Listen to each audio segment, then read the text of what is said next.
Heat therapy या cold therapy? सबसे ज्यादा क्वेश्चंस हमारे पास इसीलिए आते हैं कि किस कंडीशन में हमको हीट लेना है और किस कंडीशन में कोल्ड। हीट थेरेपी या हॉट पैक्स आपके blood circulation and nutrient flow को इंक्रीज करता है।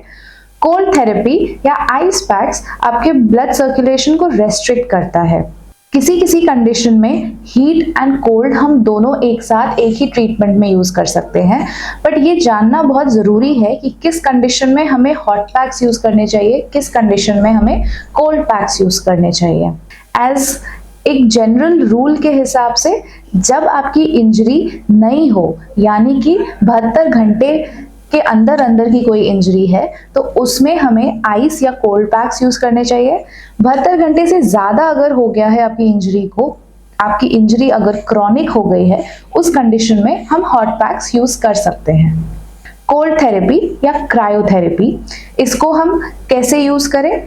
कोल्ड थेरेपी या क्रायोथेरेपी बेसिकली आपके ब्लड फ्लो को रिड्यूस कर देता है उस पर्टिकुलर एरिया पे, और वहां जैसे ही ब्लड सर्कुलेशन रेस्ट्रिक्ट होता है, उस एरिया में जहां इन्फ्लेमेशन प्रेजेंट है वो धीरे धीरे कम होने लगता है। इन्फ्लेमेशन के कम होते ही उस एरिया का पेन भी कम होने लगता है। आइस पैक्स या क्रायोथेरेपी टेम्पररीली उस एरिया का नर्व एक्टिविटी भी कम कर देता है।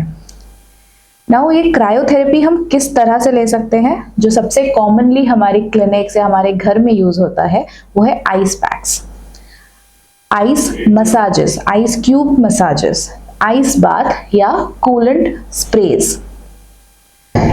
इस आइस पैक्स या आइस मसाजेस को किस तरह अप्लाई करना है? आइस पैक या ice bath area of concern में एट होम ट्रीटमेंट या एट क्लिनिक ट्रीटमेंट के हिसाब से हम यूज कर सकते हैं। कोई भी फ्रोजन चीज, कोई भी बर्फीली चीज हम डायरेक्टली अपने स्किन में नहीं रखेंगे। जब भी आइस पैक्स या आइस मसाज करें तो पहले उस बर्फ को या फिर आइस पैक को किसी कपड़े में लपेट के तब उस स्किन पे आप उसका यूज करें।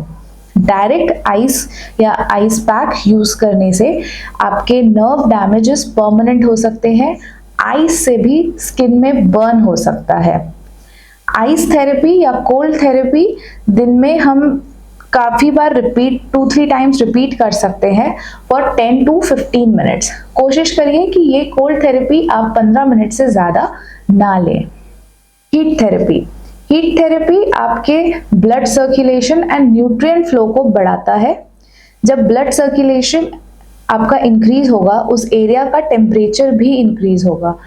उस अफ्लिक्टेड एरिया, जो एरिया आपका इंजर्ड है, वहां जैसे ही टेम्परेचर इंक्रीज होगा वो एरिया में आपका मसल फ्लेक्सिबिलिटी इंक्रीज हो जाएगा और धीरे धीरे पेन को वो कम करने लगेगा। ये हीट थेरेपी 2 टाइप्स के होते हैं, एक होता है ड्राई हीट और दूसरा होता है मॉइस्ट हीट। ड्राई हीट, जिसको हम कंडक्टेड हीट थेरेपी बोलते हैं, इसको हम हीटिंग पैड्स या ड्राई हीट पैड्स या सोनास के थ्रू ले सकते हैं। मॉइस्ट हीट, जिसको हम कन्वेक्शन हीट बोलते हैं, इसका सोर्स हो सकता है स्टीम टॉवल, गीला तौलिया इस्तेमाल करना हीट पैक्स के लिए, या मॉइस्ट हीटिंग पैक्स या हॉट वाटर बॉटल। जो मॉइस्ट हीट होता है वो ड्राई हीट से ज़्यादा इफेक्टिव होता है और उसका एप्लीकेशन टाइम भी कम रहता है। प्रोफेशनली फिजियोथेरेपी में इलेक्ट्रोथेरेपी के थ्रू भी हम टिश्यूज में हीटिंग दे सकते हैं अल्ट्रासाउंड की मदद से। अल्ट्रासोनिक थेरेपी हेल्प करता है इन वेव्स को पेनिट्रेट करके हमारे डीप टिश्यूज में जाके हीट प्रोवाइड करने का। कुछ केसेस ऐसे हैं जहां हीट थेरेपी हम यूज नहीं कर सकते हैं। जब हम देखते हैं कि इंजरी के बाद स्किन में स्वेलिंग आ गई है या किसी तरह का ब्रूज है, उन एरियाज में हम हीट थेरेपी यूज नहीं करते हैं। जहां स्वेलिंग या ब्रूज्ड एरिया है वहां पे आपका आइस थेरेपी या आइस पैक्स ज्यादा इफेक्टिव रिजल्ट्स देता है। ओपन वुंड्स, खुले हुए जख्मों के ऊपर भी हम हीट या कोल्ड अप्लाई डायरेक्टली नहीं कर सकते हैं। Thank you.